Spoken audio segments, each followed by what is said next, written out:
Welcome back to the LEC Spring Playoffs. Last series in round one.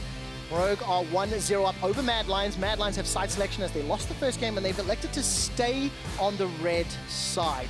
Now, when we went through the draft during the course of that previous game, Andrew, I think something you said that really kind of stuck with me was that Rogue have a lot of tools, they have a lot of options. And I think Mad Lions may have put themselves into a scenario where Rogue could just keep them at arm's length. The Jace, the Azir, they couldn't be stopped. I mean, it was really tough for them, especially like the early advantage that Rogue was able to mount for themselves, because Mad Lions had a lot of these great team fight options, but nothing could really punish that Azir, and that was pivotal. And I don't really know how you deal with that outside of, you know, potential like very aggressive draft strategies against it, because honestly, Larssen's Azir is just nasty. Ban There's it. nothing Get rid okay of with it. that. Do not let that through. And of course, the Senna Cho'Gath. The Cho'Gath flex was a surprise. Does Rogue have anything else to surprise today? Let's jump into drafts.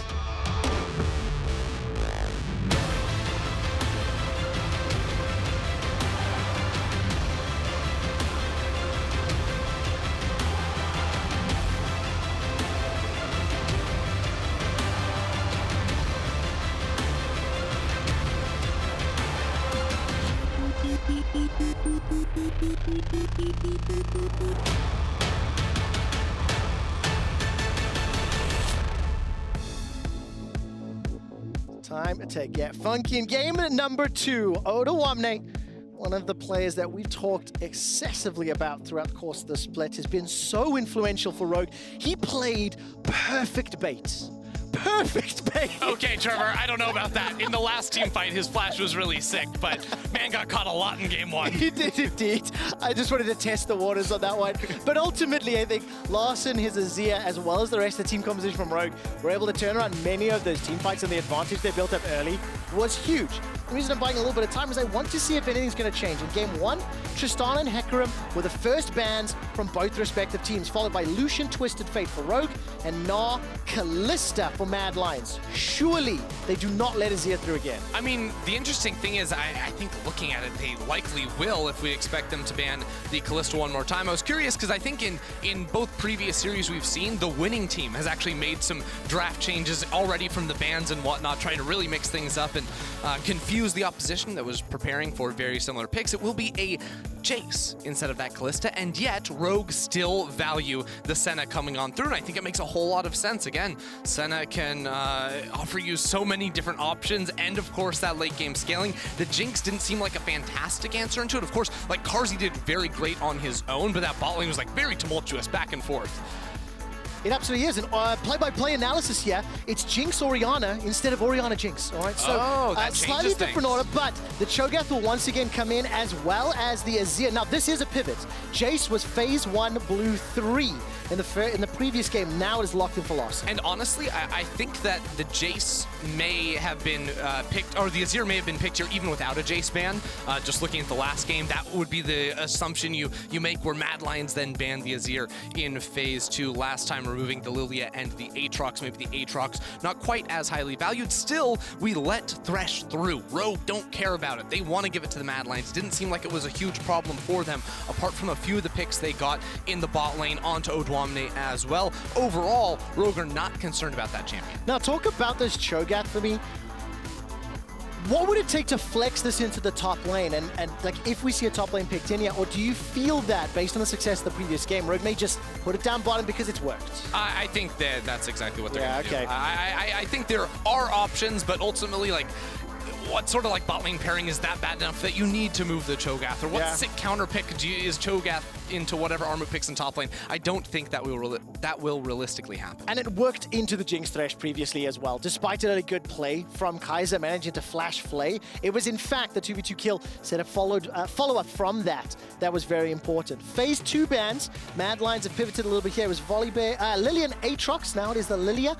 Waiting to see what's next, followed up by the Sion, and Wukong was the final ban by a Rogue, but there's these team comps can change a lot based on what we're going to see from the solo lane. Yeah, I like this, taking the Udyr away now from Inspired, another one of those fast clearing champions. We saw him already in, from level 3-4, getting really good information in the enemy jungle, shutting down Elyoya's playmaking because of that super fast clear and that extra time you get to go ahead and ward. So Rogue, they continue to ban away the hard engaged tops, because again, when you're running a Thresh in the bot lane as opposed to an Alistar or a Rel, you need your jungler or top lane to fill more of that burden, to be able to say, hey, put that Orianna ball on top of me, I'm diving in, because those are the two areas where they can now look to jump on a Senna or an Azir. All right, now talk to me about this jungle pool available with Lilia banned, Hecarim banned, Udyr banned away. Volibear was played by Elyoya, and the champion was not the reason Elyoya was unable to find impact during the course of game number 1.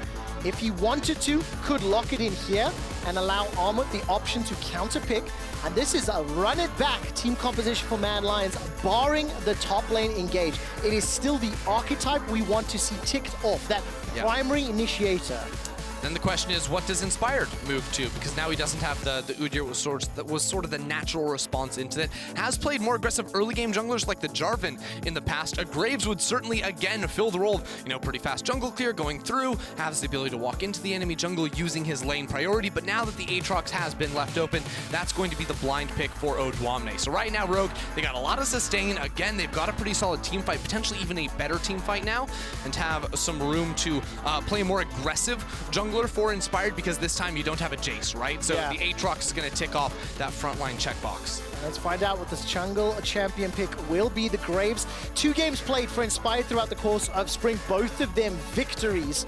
And it is, of course, a little bit of a steal away, and this will allow now Mad Lions to pick some form of engage tool if they wanted to in the top lane. Yeah, and I mean, frankly, you do need that extra element to help reach the back line. Again, we saw in the last game, one player wasn't enough. The Azir wall gets that job done, so now it will be Armut returning to his signature Wukong pick, one of his all-time favorites here, Dylan Falco, talking about it on the desk, one of his best champions he can pilot, certainly. So now you have the Volibear, you have the Wukong, both can try to access the backline, and a lot of zone control, a lot of tools to make team fighting as Graves not so easy with his low range too. I like this again as a good response from Matt. 70% of the champions are exactly the same. Only the Wukong, Aatrox, and Graves are now different. If we zoom out and focus on Mad Lions, are the changes of the Wukong versus the Malphite enough to prevent what happened in game 1? Well, I think that having a Wukong in top lane gives them a much better shot at fighting, early firepower around topside. So it's not just going to be Odo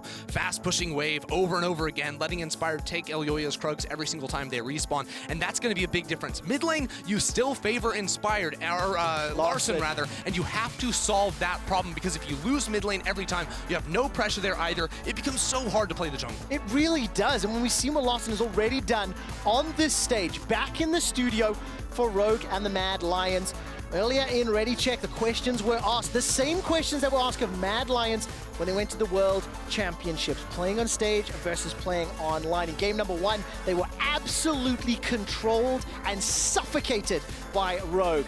I want to see them bite back. I want to see them fight back. It's Rogue versus Mad Lions, game 2.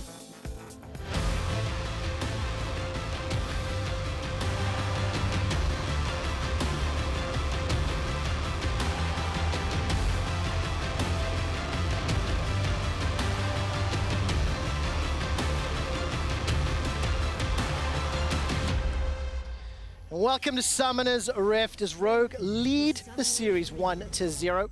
They were able to win game number 1, ultimately in a very Rogue way. It started in a very controlled manner. They got lane advantages and frankly, suffocated Mad. They prevented Mad from doing anything. Elyoya on the Volibear is somebody we've talked a lot about, and I'm expecting this to be a slightly slower start to the game. So I want to take a deep dive on Elyoya for a moment or two. If you take a look at his stats throughout the course of spring, highest kill participation for junglers, second highest CSD, highest gold difference at 15, and importantly for me, the highest counter jungle percentage.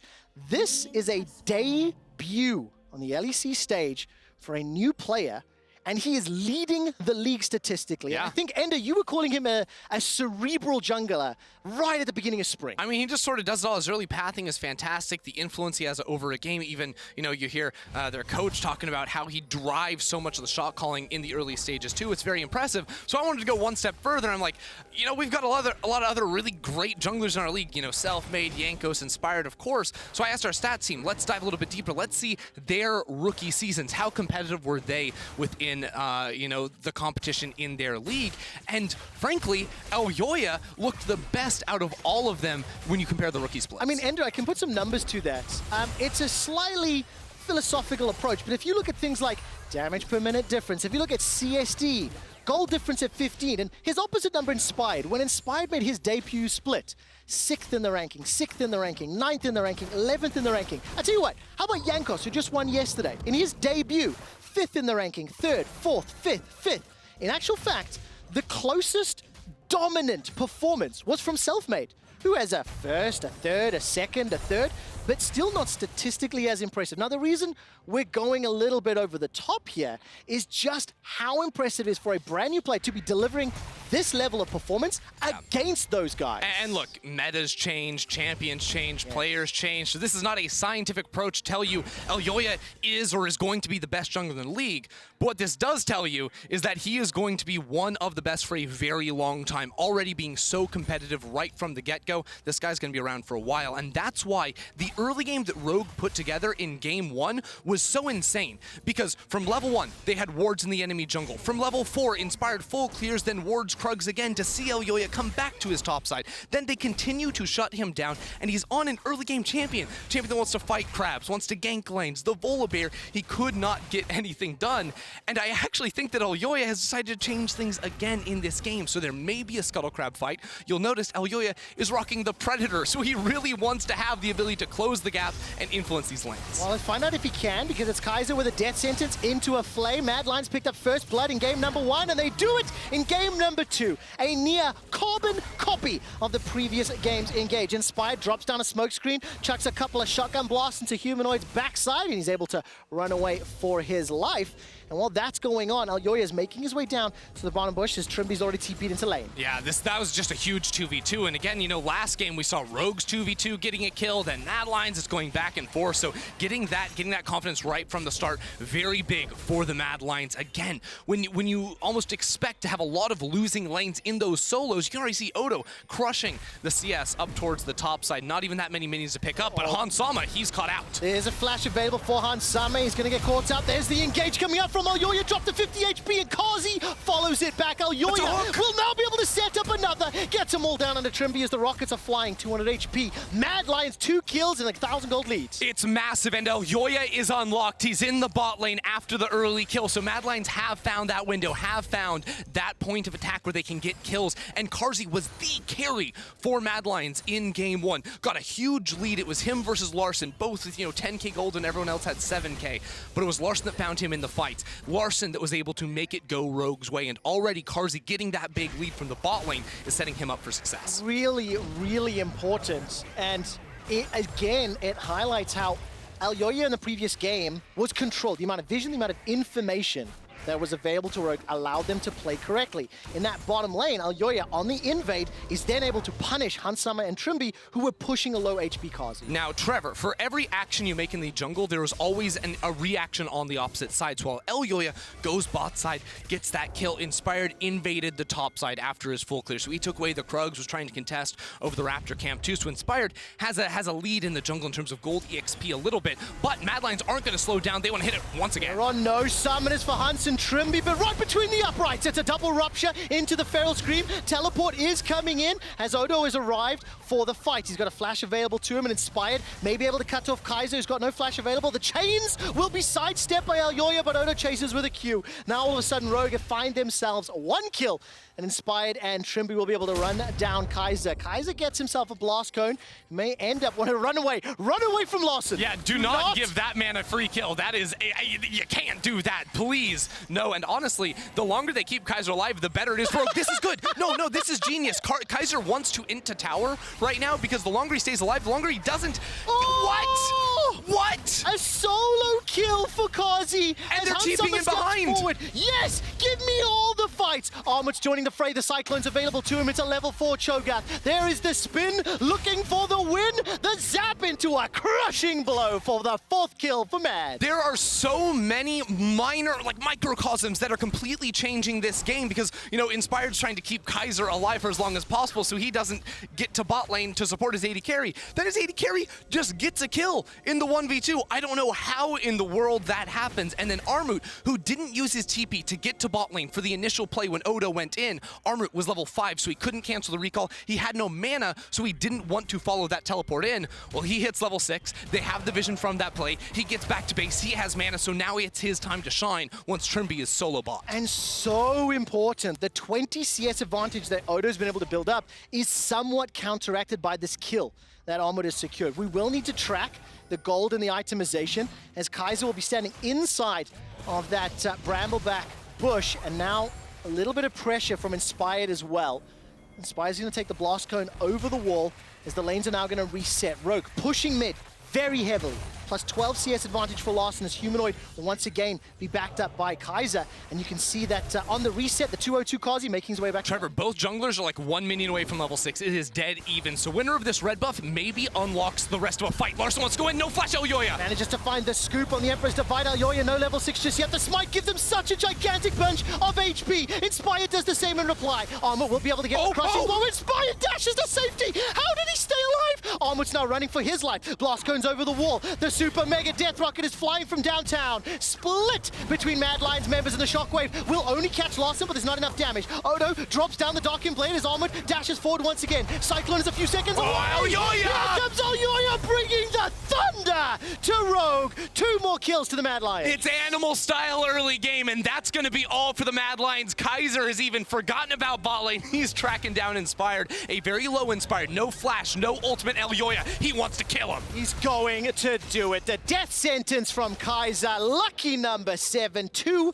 1, and 2 for Elyoya's Volibear. This time around, Mad Lions have created the scenarios to find kills and punished Rogue for their invade. Mad Lions, you just want to blow up the early game, and Inspired, he goes in, he got level 6 off the ward, funnily enough. But you'll notice, Larssen, pretty low on mana. He used his ultimate at the start of the play too, and you have Humanoid tracking on up here. Inspired lives for so long, I mean, credit to him for walking out of that alive for quite some time, but then Odoamne can't find the mark. Mad Lions kite very well around their abilities, just making Larssen waste more and more mana. And then here we go, Humanoid and Armut, they say, come on in, Elyoya. He gets that level 6, then lands the hammer on Rogue. I mean, the amount of patience as well. I had wondered why Armut didn't commit a little bit more. I think waiting for cooldowns, of course, Cyclone wasn't available, but he got the support. 7 kills to 2, plus 1,500 gold, and just before the next engage. Actually, may not have time as Inspired has got no ultimate available just yet. He may not even need it. The ulti from Hans Summer comes down, won't find the target. Inspired dashes forward. No jungler in the LEC cares more about the blue buff respawn timer than Inspired. I swear he's always either invading it or right there looking for the timer where Humanoid walks on over. The cleanse is blown from Hans Summer. He's taking this both games to get out of those clutch hooks from Kaiser. But Inspired as a player will either use bot lane pressure to invade that blue buff on the 2nd and 3rd respawns, or right there, see Humanoid going over for the handoff. Yeah, huge kudos yet to Mad Lions. They change a couple of the bans, they change their top lane pick, and they change the way they play out the game. That Predator on Elyoya, as well as his pathing and decision-making, has been hugely influential. Game number 1 was a plus 2.2k gold lead at 15, first tower, 1 kill, and only 3 deaths on the side of Rogue. And we're able to pick up the objectives and control the game. The complete inverse is happening now, and as it's Mad Lions that will get access to that Rift Herald, and they're pushing plates down in the bottom lane, and you do not feel that this Cho'Gath Senna lane is as scary. Yeah, it's a rare sight to see Rogue losing out in the early plate battle. Now Elyoya pathing very smartly. You know, his top laner has pressure, so he walks over to their fair. Also knows that Larssen was going for a reset. At the same time, Humanoid was getting back into lane, so there's nothing much that Inspired can do to fight. You look at it, and he's got a CS lead. It's looking not so bad for Inspired himself, but it's about playing off your team. It's about playing for further pressure. And right now, Mad Lions have pressure in all 3 lanes with Elyoya eyeing down Larssen in mid. Yeah, Stormbringer is available, so the tower can be denied. There's no flash for Larssen, but he's still got the Emperor's Divide that has been thrown out. Predator comes out, jump forward from Elyoya, and the slide will be able to get Larssen away, but the tower... Oh, look at the rocket! Pressure. Get excited! They're baiting us. They're baiting us. I didn't believe it, as he was going to be able to escape with his life, but now Inspired, he fancies his chances. Collateral damage is available. Humanoid will get dropped down. Cool guys don't look at explosions as Inspired pops another kill. Just beautiful play there from Inspired off of that one. Good hook over the wall. No, Elyoya is here. No ulti, though. Into the zap, into the lantern. Trymbi's going to flash to tower. Now Elyoya with no flash, no ulti. The rest of Rogue are coming down here, including Inspired and Larssen. They're big. That rupture was very, very important. It slowed down Carzzy's escape. Kaiser's trying to buy as much time as possible as Carzzy gets rooted. Kaiser's already dead. Another one to Rogue. It's Larssen that is able to pick it up. 3 quick kills, punishing an over-aggressive move from Mad. And it is Inspired stepping up in this game, too. I mean, he gets a solo kill in mid lane, then's like running down towards bot lane, sees kills in his eyes, and the genius of that play goes deeper than just seeing Mad Lions overextending Trymbi with a really nice flash to keep himself under the turret and cause Kaiser and Carzzy to be way too deep. But also, that play is happening. Odo's TP had come back up. Armut's was 10 seconds away, so there was no world in which Mad Lions could turn and fight, because then TP's gonna fly in. Live, I think that's a fight going on up in the top side, but bot lane, again, you see the flash come over, and then, well, mid prio was working against you. Odo was also running bot. Top is winning. I'm sorry to cut you off, Ender, but Armut started a fight and was about to kill Odoamne, but with the dawning shadow from down bottom, Odo's going to turn this around. Here comes Elyoya. Odo needs to get one more hit down with the Darkened Blade. He's not going to be able to find it just yet. No flash available. Armut will escape with his life for now. Dude, this is crazy, because just like I was talking about with the teleports, Odo's came up just before Armut's. Well, Odo's flash was up there, and Armut didn't have his flash until he kited into the brush. So very, very close in that 1 versus 1. Odo, again, going to be a big winner off of that play, continuing to chunk out the turret plates top side. So now Rogue have stabilized. They've got kills. They continue to attack the turret plates, attack the Mad Lions jungle, and they're back with a 1k gold lead. They absolutely are. Rogue once again going for the invade. And if no action pops off, I just want to take a brief moment to talk about Odoamne up in that top lane. Weak side king is something we've talked about. Isolated 70% of the time. Jungle proximity is the amount of time his jungler spends around him. He's 10th in the league. Yet, his CSD is plus 10 at 15 minutes. This game alone, we've seen Elyoya showing up. In the previous game, we've seen Elyoya showing up. And barring one invade, Odoamne is left on an island to do his thing. And he does it really well. Yeah, ulti in mid. That's just going to be chunked for the time being. Larssen should be able to scoot out of that. And honestly, like this game, Odo's not even like full weak side. He's gotten pressure and enabled Inspired to walk into the enemy jungle multiple times. You can see Mad Lions constantly have been attacking this bot lane after the 2v2 went Mad Lions' way right off the get-go. So Hansama and Trymbi, they're the ones that are struggling this game. They're the ones that are trying to, you know, weather the storm a little bit. I don't think we mentioned it in the last game, but it is that AP Cho'Gath with the Everfrost on him too. So if you land a Q, that means chain CC. That's a whole lot of burst damage this Cho'Gath can do as well. And, you know, if you're Trymbi, you have a flash up in the fight with the spellbook, you switch over to a ghost,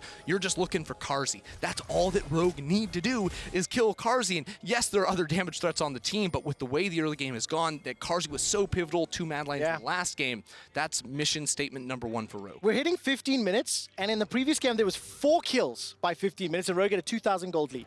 Now there's 14 kills in the game. Again. And Inspired is once again going for an invade in the split. We'll actually need to track this and a little bit more numbers to it. Committing the collateral damage for a potential steal, but look what it does. It opens up mid and bottom towers while Mad Lions are trading blue for top. Now Odoamne's got the World Ender. He's got no flash available, and Kaiser with a death sentence will easily secure another kill for the Mad Lions. Bottom turret will drop, and now all of a sudden Inspired's running for his life.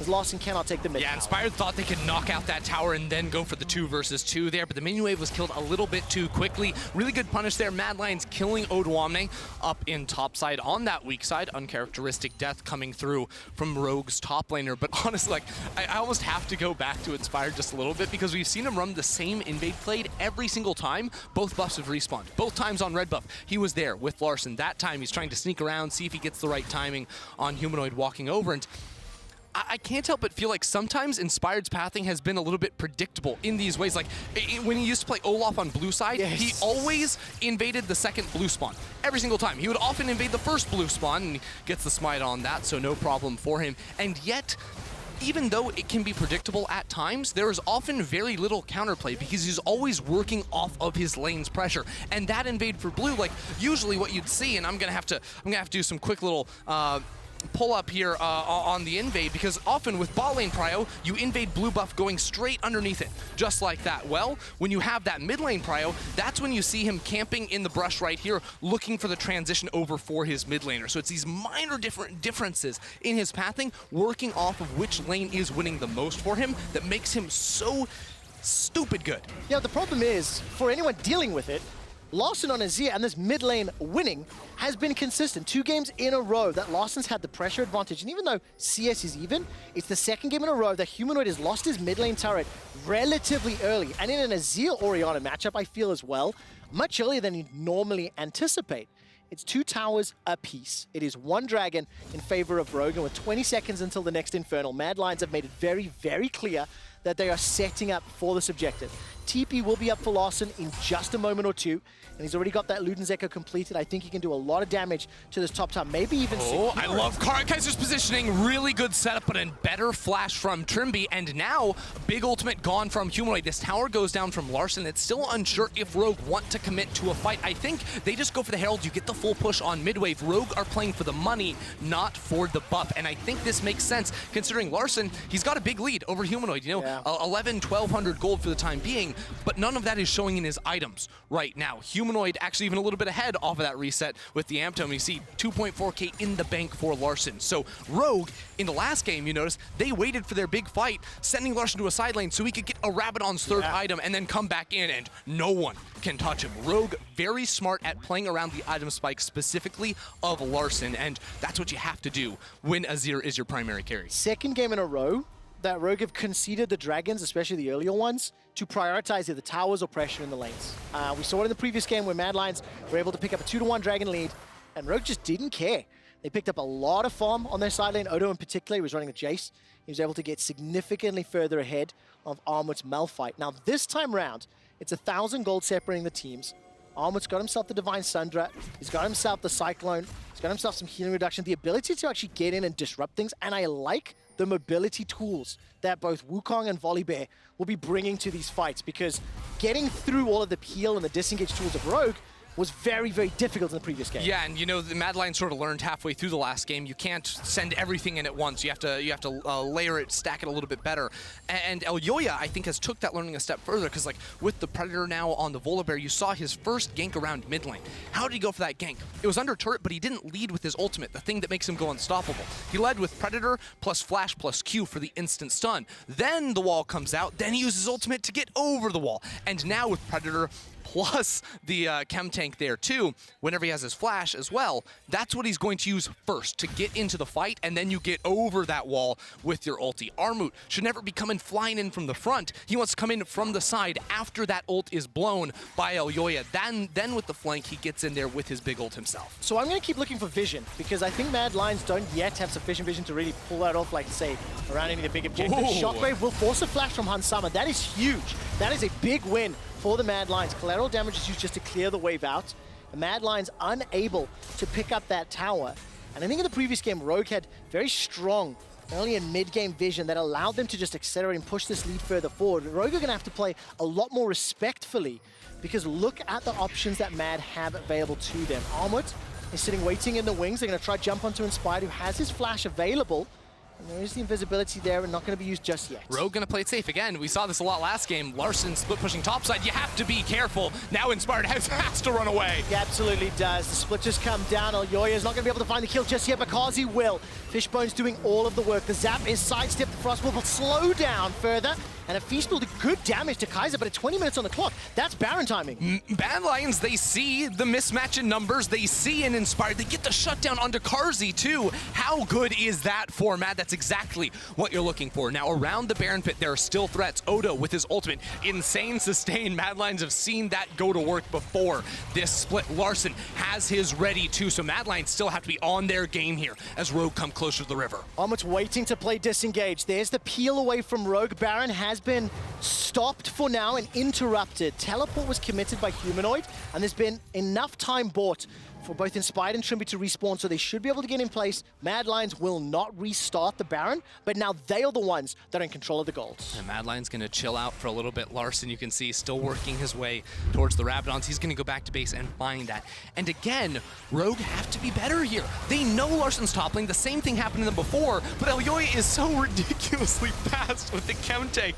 and the Predator there. There's not much you can do. And again, just power to Mad Lions, power to Carzzy here with that massive shutdown as well. He is the focal point of this comp. He's gone back to base. He's spent it for an Infinity Edge out of nowhere.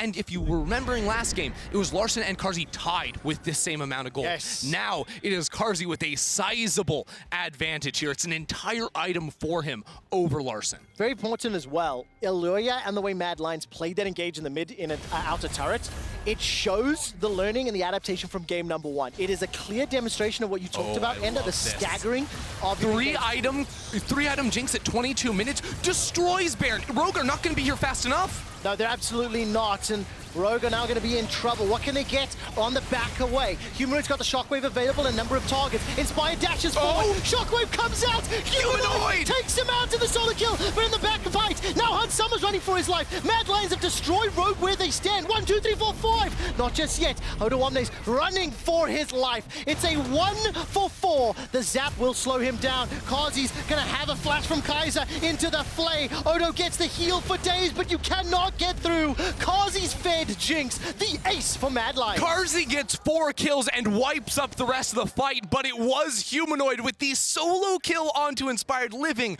with just 1 or 2 HP in the face of Odoamne. Mad Lions have come back, have battled from the early game. Now with a 22-minute team fight, Ace and the Baron are in a brilliant spot to close this out. What a difference from game 1 to 2. Now Mad Lions plus 3,700 gold as they start the Red Bull Baron power play, and this is where Humanoid just pops Inspired. Yeah, I mean, this 1v1 on the other side, Humanoid, what can you say other than hashtag outplayed? Then on the other side, Carzzy untouched, and once you get excited as this Jinx, there is no stopping you.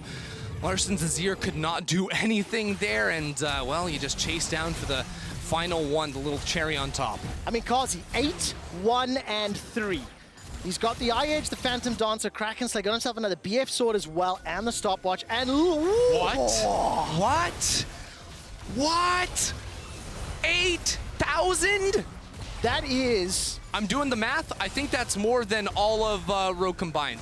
Yeah, just about. Just about. You keep doing the math there as Rogue now are trying to tiny bit less. Good enough. We'll stick with it. We'll give it to them. Stop streak. Carzzy out-damaging all of Rogue at the Baron fight, and now Armut will be in some pressure. But Baron-empowered minions are now going to be pushing into Rogue, and Wave clear, definitely not the strongest on this Rogue squad, as Humanoid will make his way to the mid lane. Yeah, right now, Mad Lions playing 2 lanes, and Rogue for a moment saw an opportunity to make a play bot side. But again, Rogue's just straight up engage, not very strong. You know, they want to hit you first. They want to invite Mad Lions into them. And once Mad Lions have Baron, Mad Lions never have to engage the team fight. They can just look for the siege. They can look for the damage. The Jinx rockets can hit these turrets from a mile away. So Larssen has to do his best to clear away the waves because Senna doesn't have it. Oh no, can they kill him? Shockwave catches onto Larssen. He's able to use the concrete shifting sands to safety. Of the kill will go onto Odoamne. It's Elyoya that picks up his third of the game. Carzzy keeps firing out those rockets, and now Mad Lions move with the minions to the middle lane. And it's Humanoid with another great shockwave. It picks out Larssen, and then Odo's like, I have to save my carry. Yes. He dies to a good hook from Kaiser there. Mad Lions have now cracked open the base of Rogue, not just in mid, but also in bot lane. We're still 20 seconds away from Odo respawning, and Mad Lions are looking for a couple of inhibitors. Larssen still got the flash available, still got the Emperor's Divide, but no Odoamne for another 30 Take your time, TP back in, Armut, why not? Got the time to do so. Armut's gonna back away. He's going to be able to re-engage the fray. The Sand Soldiers do a lot of damage to Carzzy. He's got flash available to him. Inspired's dashing forward. The smite comes out. Collateral damage is being held onto, so Mad Lions again stick around a second too long and they lose their support. A bit of a split call there for Mad Lions, because initially it looked like Armut's basing. He's going to TP back in when they're trying to bait the hook over the wall, but there's a minion wave right there. We'll see it in the replay, of course. Again, great shockwave, sort of hiding the ball in the minion wave. Larssen not respecting it. Then Odo, when he goes in to try and push Humanoid away so Larssen doesn't get burst out, he's going to end up sacrificing himself. And if we end up seeing more of it, yeah, it was Kaiser trying to set up a blind hook over the wall, but there were minions charging on forward that ended up blocking it out. Armut's not there. A bit of a fumble on the back end, but still Mad Lions very much ahead. I am absolutely loving this game so far. Game 1, Rogue demonstrate exactly their style, their quintessential ability to control a team when ahead, through vision, through the draft, through how they play their lanes. Mad Lions show adaptability, come back with one champion different in the top lane, but importantly, how they played it out and where Elyoya was able to find impact. Now also important to call out that the Aatrox and the Graves allowed some differences from Mad, but they're 6k up and there's a minute to go till the next dragon. Look, Carzzy is disgustingly fed. He has a Bloodthirster and a stopwatch, so it's so hard for Rogue to kill him. I will say though, if we can pull up, gold grab potentially, like Mad Lions, if they lose Carzzy, the game is even. Rogue must do something to shut him down. They're TPing in Armut into the side. Look at the gold before we go, plus 4,000 gold ahead of anyone else's Carzzy. Trymbi forced to flash for his life. Again, it's Mad Lions. They see a numbers advantage. Inspired, Odoamne both in the top side, so Mad Lions called the TP in. Look at the damage coming out from Carzzy as well. They want it all, Trevor. Manages to take the Lantern to safety, sidesteps away from the root from Hansama, dodges the piercing darkness, and will be able to take down the inhibitor. That's the second of the game. Mad Lions continue the siege. Now with 2 inhibitors down, this is what Rogue have to tell themselves. We're getting 2 minion waves of super minions coming into our base all the time. Larssen, you take every single minion. Senna doesn't have to compete with farm. That's great when you are behind. Hansama, I'm going to do the check-in now. 111 souls. That's only going to get bigger and bigger and bigger as these waves come into the base. Now the punishment is for Inspired. He loses a lot of his jungle camps. There's objectives that are going to be respawning on the map. Right now we have a Cloud Drake in 30 seconds. It's a Baron buff too, so Rogue need to find some way to hold on to weather the storm that is Carzzy's Jinx, because if they can get Larssen to late game, if they can get Hansama more of these stacks, they can try to balance the odds. They really can, but man, it's such an unenviable task, and with the rockets, with the range, and importantly, with how well Elyoya and Armut have looked when they're engaging onto Rogue, that opportunity may not be presented. Now, I do want to call out, twice in the previous game, Larssen was able to use the full skill set of Azir to scoop Carzzy up, but it was from an advantageous position. The third dragon was picked up by the Mad Lions. They're starting Baron, and I don't even think Rogue can leave their base. The difference is Carzzy is level 16, the highest level in the game with all these survivability tools. So Rogue, they cannot contest the Baron, and now here comes the onslaught. We've already said Rogue can't really take the fight to Mad Lions. It's such an impossible task for them to start off a team fight. Their only true initiation going to be that Azir wall, and Larssen does not want to be in the middle of 5 Mad Lions players. With 2 waves broken of super minions going to be coming in mid lane and bot lane, and Mad Lions 5 stacking in top side, Rogue are without options. Small route onto Elyoya will buy some time for Rogue as the Rupture doesn't find a target. Odo's got the flash, can go over the wall, decides against it. So Elyoya throws down the Predator, looking for a target, looking for someone to split the sky with.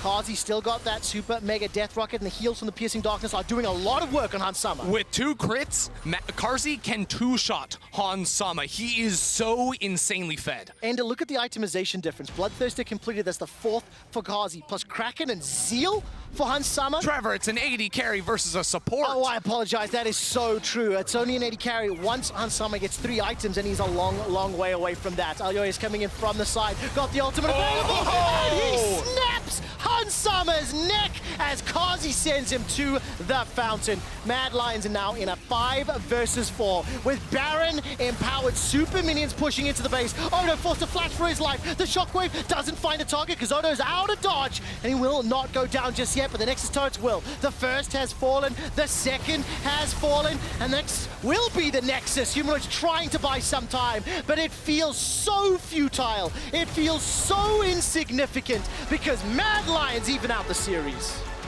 Bringing it back to 1-1, and all the ideas that Mad Lions had going into game 1 that didn't pan out their way came to fruition in this one. The bot lane 2v2 smashing from the start. Elyoya unlocked on the map, ganking around the bot lane, getting his team ahead, and then with that lead, Carzzy being able to show up in these fights and tear apart Rogue. If you turn the name tags off and watch both games back to back, you would not know they were the same teams. Such a fantastic turnaround from Mad Lions. I was not ready for the level of early game aggression that Mad Lions demonstrated. They built up such a gigantic lead, and they executed the following fights with such poise and control.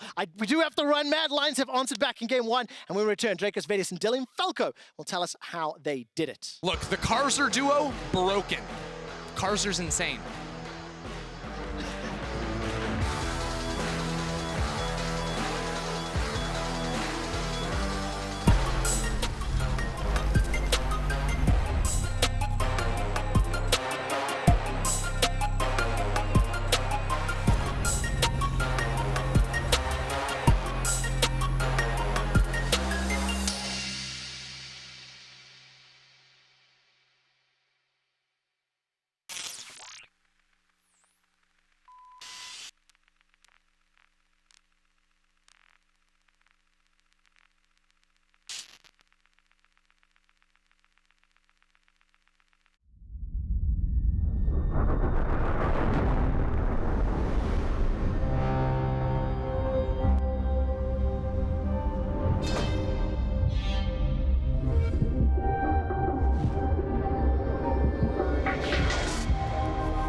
Truck and I whip like this, and now they know I'm up cause my wrist like this. No, I can't get enough cause I'm sick like this, yeah. I've been through too much just to live like this. I've been through too much just to live like this. I fill my pockets till they stuff so they fit like this. I've been through too much just to live like this, like this.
Welcome back to the LEC studio. Mad Lions found the answers after game 1 and are now tied with Rogue in tonight's series. I'm Drakos, that's Vedius. This is our couples therapist, Dylan Falco.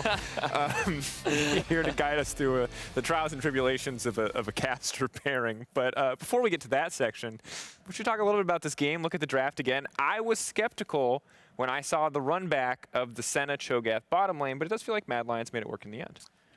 So where do you want to start, Dylan? Yeah, so obviously it takes some guts to go back and run it back against the Senna Cho again, like a more cheesy-oriented pick that you already lost 1 game to in a best-of-5 series. They also felt confident enough with the Jinx Thresh to play it again. What they did do that I liked a lot is they removed the Jace, so they didn't get into that draft trap that they had before, where they're locked into the Jinx Thresh combination, but then they just get banned out of all their top lanes. Also, this time, I'm sure if they hadn't have picked their mid lane, Azir, on 2-3, Azir would have been banned 4-5. So essentially what happens is Rogue is forced to pick Azir there, or they feel like they have to pick Azir there, and then they get a more standard, comfortable top lane counter pick matchup for Armut. Yeah, and I think one of the bigger things is that, so evidently, what Mad's game plan is they want to play through bot. However, because of the struggles from last game, we did see a couple of ganks thrown topside, but that was mainly to relieve some of that pressure and also to try and put the Jace behind a little bit. But in this matchup, it seemed to me that Armut was a lot more confident in the 1v1. Even though he did fall behind a little bit, a large part of that was largely because Elyoya was playing so much through bot that there was no jungle support topside, but even then, he wasn't losing all these plates, he wasn't going super far behind, so he was in a better matchup for him to actually go toe-to-toe with Odoamne, which means that they could keep a more stable topside, which then made that they could also play for the early Herald, and they could also play through bot lane. So overall, Mad had more options when it came to early game planning. I think it's really clear that Mad Lions thinks that if enemy locks in Senna Cho, we can just keep ganking bot, and because they're relatively immobile, eventually they will die and our ADC will get super fed. Yep. It kind of happened in game 1, but it wasn't enough, and they lost too hard topside and they lost the game. But this game, it ended up working out really well for them. It definitely did, and now the kind of pressure is on Rogue to mix things up, which I think is interesting. Kind of the gamble of Mad Lions to double down to risk it again, but now Rogue are the ones who have to reevaluate and go, okay, can we actually afford to run Senna Cho again? What do we actually change about this composition to make it work? But in this game, Game 1, we talked about jungle. It wasn't that much jungle. It was obviously Inspired showing up, but for Mad Lions, this game, it really did feel like Elyoya showing up, putting on a clinic. And as we get into these replays, I think important to see how impactful the little decisions are and how important it is to find these advantages. That said, this play, it's mostly in this role because it's hilarious, because Graves is going to get level 6 here, and Volibear is going to follow suit in a couple moments.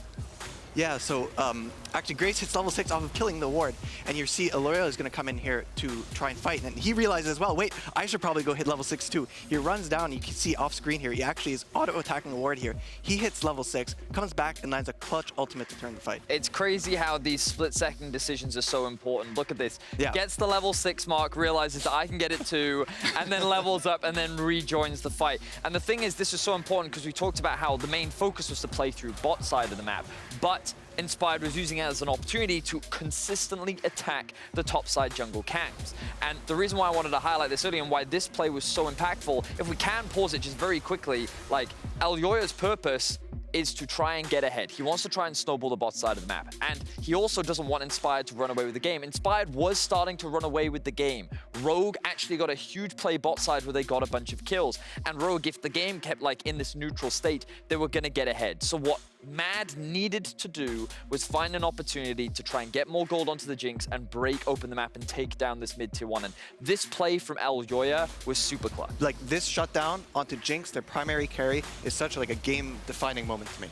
Yeah, absolutely. And we, of course, see later in the Baron that they're able to take it partly because Jinx has 3 on them, they're able to threaten it. And we've seen what happens before in games where Mad Lions can find middling to medium-sized leads, let's say, and not be able to continue keeping up the pressure of the game. That's exactly what happened when they played each other in Week 7. You get an early game lead, they weren't able to transition it, but that was not the case this time around. And when we look at the next replay, obviously this massive Baron fight, this was the final nail in the coffin for Rogue overall, and the product of so much of Elyoya's early game work. Yeah, and this is one of those things where where, you know, you set up your carries to carry. That is what they do. And so Elyoya has done the early work. Now it's the responsibility of Carzzy to round things out, and he does just that. They secure the Baron. Humanoid making his own clutch plays off on the side lane, but when you have this front line to play around, Carzzy, the only thing he needs to do is last hit, and he does a fantastic job of it. So I think he ended up doing like 8k damage off the back of this fight and showcased the power of these hyper carries in the late game. And yeah, we had question marks at the beginning of the day. How would their bot lane look?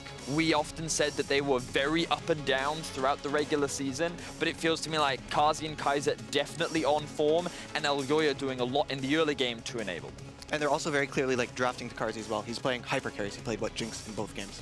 Yeah, and I think that it's really interesting to see the dramatic shift in bot lane meta between our first two series and this series today, because the Senna Cho is so defining that it's Senna Cho versus whatever mad field that they're comfortable picking into Senna Cho, as opposed to these infinite Alistair versus Rel sort of matchups. What's crazy is it's that Thresh. Like, we've seen Thresh like permaban throughout playoffs so far, and then today, Rogue is saying, it's fine, we'll leave it up. My question is, if Rogue now start banning the Thresh and then say, we're gonna run Senna Cho again, do the Mad Lions have another answer, or do they say we're only running we're only letting you have Senna Cho because we know we can get Jinx Thresh, right? It's kind of where we get deeper into the mind games of draft, and I'm curious as a coach, what are you thinking when you look at these next steps? Well, first of all, Rogue would have side selection for this game. And they have, for the record, as we update blue side again, so we are running it back. So often, when you're preparing for best of 5 series, you leave open 1 to 2 bans, sometimes usually 1, I would say, that you can adjust during the series. So the easiest thing, if they're very comfortable with their Senna Cho strategy, were to be to just either ban the Jinx Thresh or ban something that they don't want from an enemy team with their open ban, and to just run it back and run Senna Cho again, and really focus on not dying to the ganks. Yep. Unfortunately, Volley Thresh, for example, is a really, really insane gank setup, so it's on them to execute. They could also just play something different, and I'm sure they have more strategies prepared. It's going to be interesting to see how these teams adapt. I'm wondering if we go back, we were talking about the series earlier today, Dylan, if we get the flashbacks to H2K versus Splice, where it was Wonder and Odoamne playing GP Gnar 5 games in a row. Do we just get 5 games back-to-back of like Jinx Thresh versus Cho Senna? Like, how committed are these teams to their strategy? Something we're going to have to keep our eyes on. We're going to see who takes the lead in a few minutes. It's 1-1 in the series now. A best of 3. All that stands in front of us is Rogue and Mad Lions gear up for their 3rd game.